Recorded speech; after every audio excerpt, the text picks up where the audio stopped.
Hello everybody. In this video I'm going to show you how to do a touch-up to the Japanning on a plane body. We can't have a proper before and after on this 607 without a better look at the before. So here it all is laid out. Look at all the dirty, rusty, nasty parts.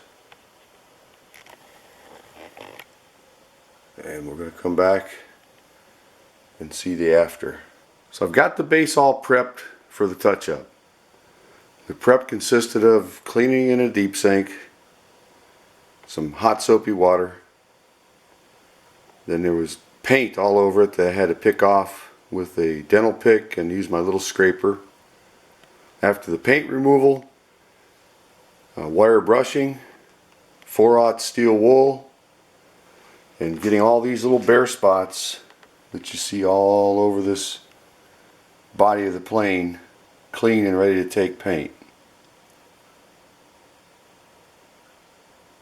At the toe and the heel I had to feather the Japanning so it has a nice transition between the touch-up and the original Japanning. I did the same thing all around this top edge here. All the machine surfaces have been cleaned up because you don't want to do that after you've done your Japanning touch-up. And the old 607 base is ready for the work. So the actual touch-up is done with Sharpie oil-based paint pens or paint markers.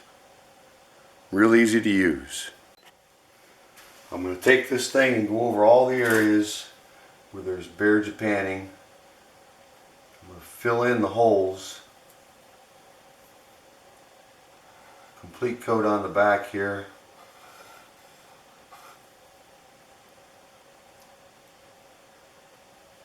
Kind of surgical touch up to the holes. I'm going to go over the entire thing this way. I'm going to go around the edges where this Japanning is missing. You can't get it all in the first coat either. Just go over it once and you're going to let it dry. If you go back over it, it's not going to look good. So same thing here with the front. Going to cover this entire front because it's all bare metal. And then fill in the little holes. So you don't need to watch all this, you get the idea. I'll show you what it looks like when it's done. So I've gone over the whole thing. Wherever there was chips of Japanning missing, I've touched them up. And the next thing you want to do is take your 4/0 steel wool, after it's dried all the way of course, and you're going to kind of blend it in and prep it for a second coat. Pretty straightforward. You're trying to take the work that you've done and smooth it and feather it in.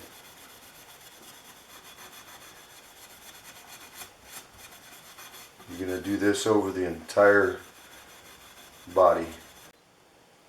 So here's what it looks like after I've gone over it with the steel wool.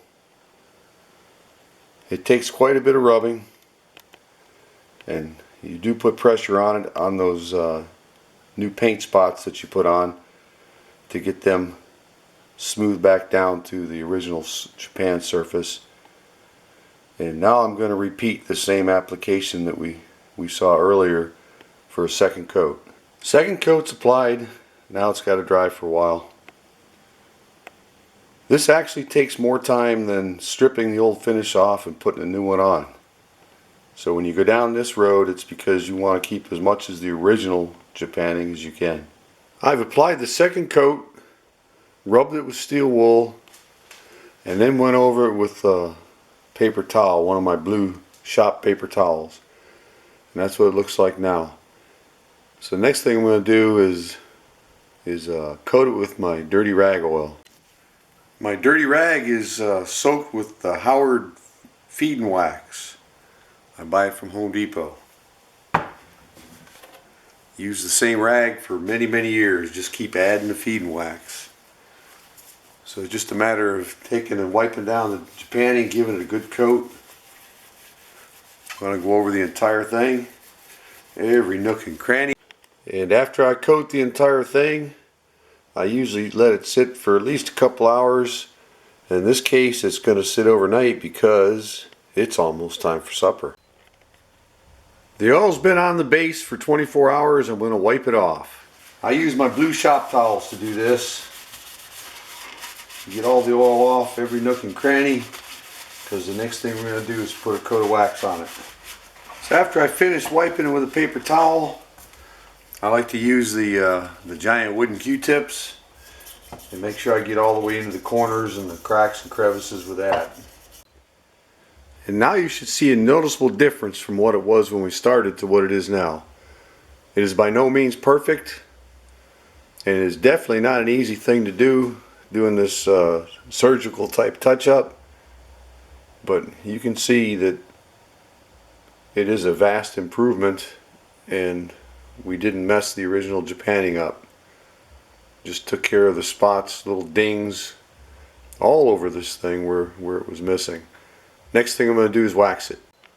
I like to use the Minwax paste finishing wax, but you can use any old wax that you like. There's the old 607 body after a good waxing.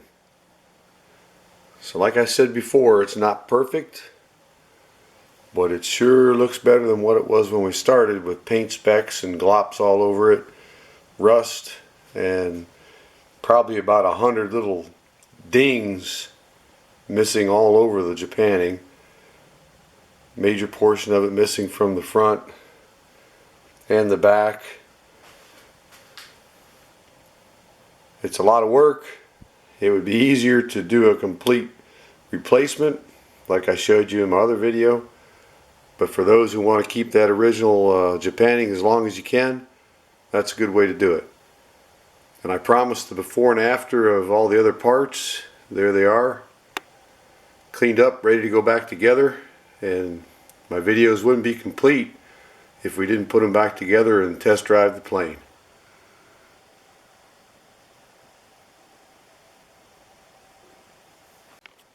And there she is. Behold the undeniable beauty of the Bedrock 607.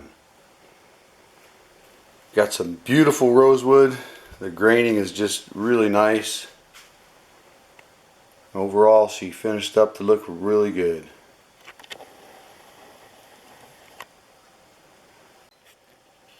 Look at the tote. Get a look at her all around.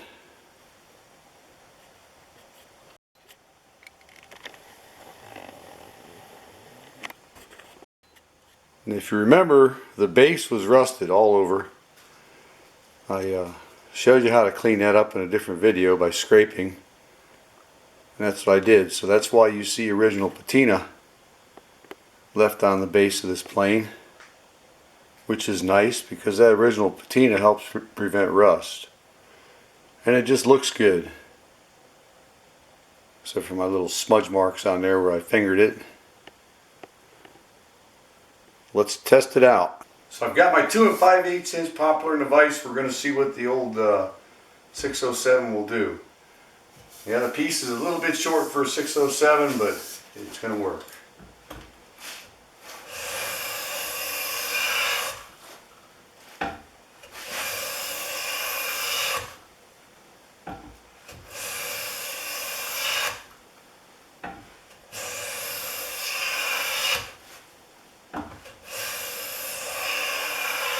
Yep, they're piling up.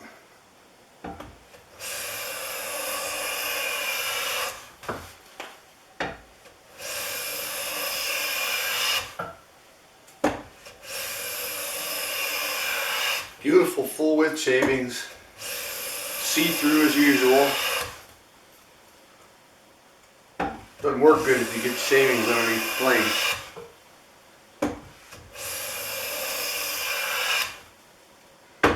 I'd say it's another big success. And there she is. Base has been cleaned up and touched up. The whole plane is ready to go into somebody's collection or be put to work. And right there, that bunch in the middle, after I cut the video off, I thought, I want to try something. I wanted to get some shavings that roll up like the old cash register tape. If you keep your plane straight, steady and even, that's what they do. They just roll up just as pretty as can be. A little bit of an angle to your plane, and they come off long shavings like you see there. Just thought I'd show you that. So hopefully there was a tiny bit of useful information in this video. I hope you enjoyed it. I enjoyed making it. Got a beautiful 607. Going to go on eBay in April. So guess what? It's time for supper. Bye.